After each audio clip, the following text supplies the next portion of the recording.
bird's gobbling over there on that point. I'm gonna go sit down in there just to get as close as I can to him.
Unbelievable. That happened so quick. Oh my gosh. Tagged out in Virginia.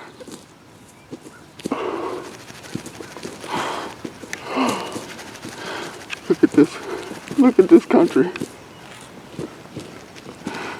Oh my gosh.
So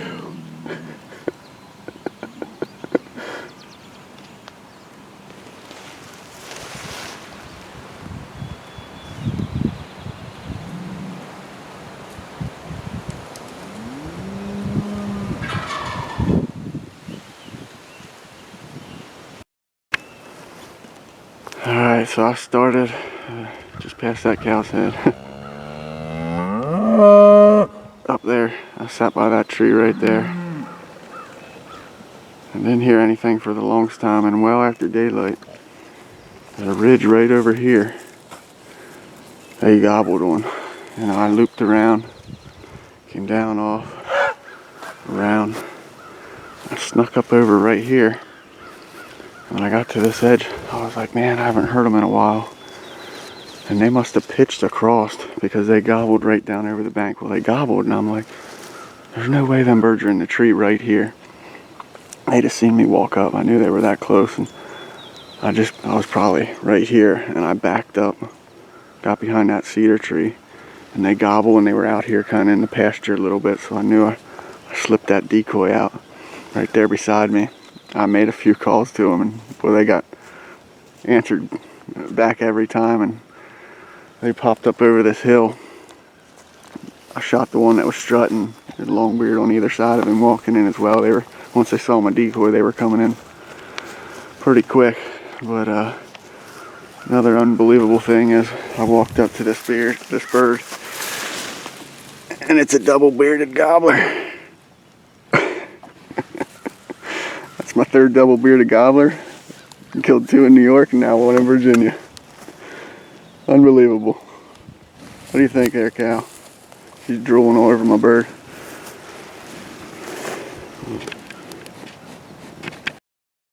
Alright, so I gotta take time and explain why I killed this turkey. And main reason is good people. I'm here on private land. The owner's name is Ken. And a guy I met a couple weeks ago down here named Scott, became good friends with. Just a great guy. I mean, guy loves to hunt. Talked hunting stories with him now so many times. Anyway, I stopped in, I saw him yesterday, and we ended up riding around checking some of his cattle, and we were up here on this property, and he said about, Mr. Ken might let you hunt, let me give him a call. And he gave him a call for me, and yeah, Mr. Ken let me hunt. So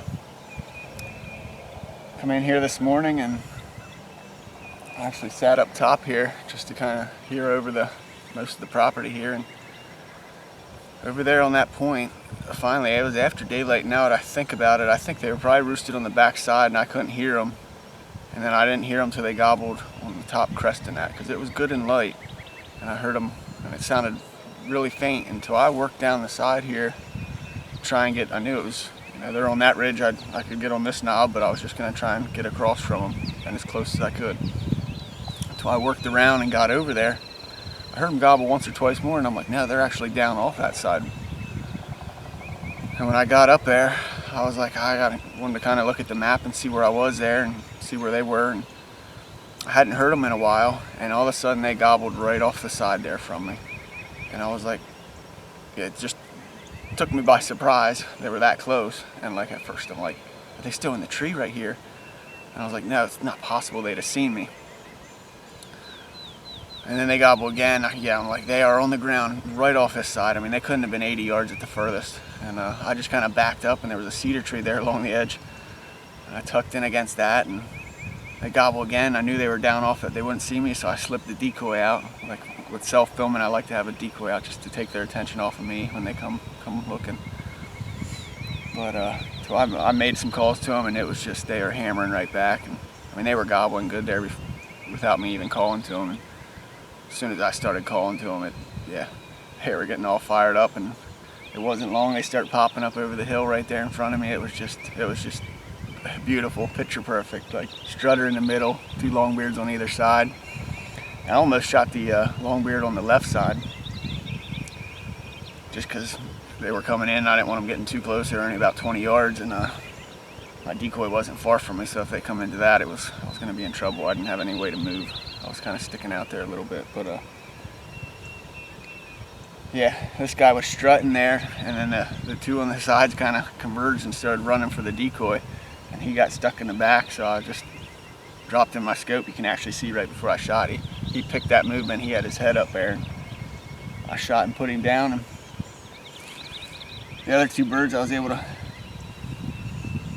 keep calling there to them, give them like some of them fighting purrs, and they stayed around for the longest time. They kept gobbling around me, and I hiked up the side here. I had to get service to e-notch him, but I've actually heard them now twice over there on the other ridge still, so they're still over there gobbling. But what made it even better too, when I walked up to him, he's got a double beard. It's, yeah, pretty cool. I mean, I've killed two double bearded birds in New York. This will be my third bird in Virginia, and he's got a double beard on him. It was pretty wild. I don't know if the other two had double beards or not. I know after I shot him, I was kind of looking, I was like, man, that one's got a really thick beard. But yeah, this was the strutter. He was in the middle there at first, and then when the two headed for my decoys, they left him in the back and gave me a good shot at him. So he was the one I shot and lucked out, and he was the one with the double beard. But just beautiful bird, beautiful morning. I mean, just picture perfect out here. Just calm. The sun's coming up over the mountain, and the view here is just incredible. I mean, this country is just awesome. I mean, it's beautiful. This is a slice of paradise Mr. Ken has here. But, I can't thank him enough for letting me hunt. It was just awesome. I can't thank Scott enough either. He's the one that got me the permission. Just great people. I mean, that is the main reason I got this turkey. Great people.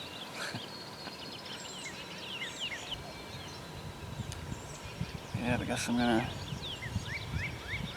enjoy this view and this morning a little longer here, and then stop down here at Scott's and let him know how I made out. I might head back, stop in Maryland on my way up through. I was looking, it's supposed to be a little windy, so I don't know, we'll see.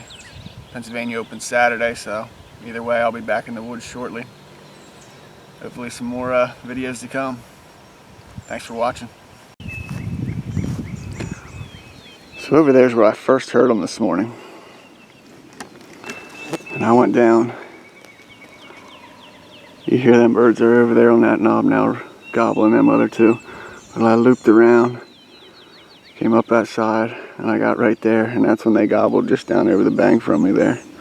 So I think they were roosted on the other side of that. Came over, that's when I first heard them, and then they worked up through until I got there. They were already coming up my side. I mean, I never called or anything. I never called until they were probably 60, 70 yards already in front of me there at the edge of the cow pasture. But yeah, they come out probably right in there and come right around and up over the knob right there to me. But now they're over there gobbling. Just beautiful country.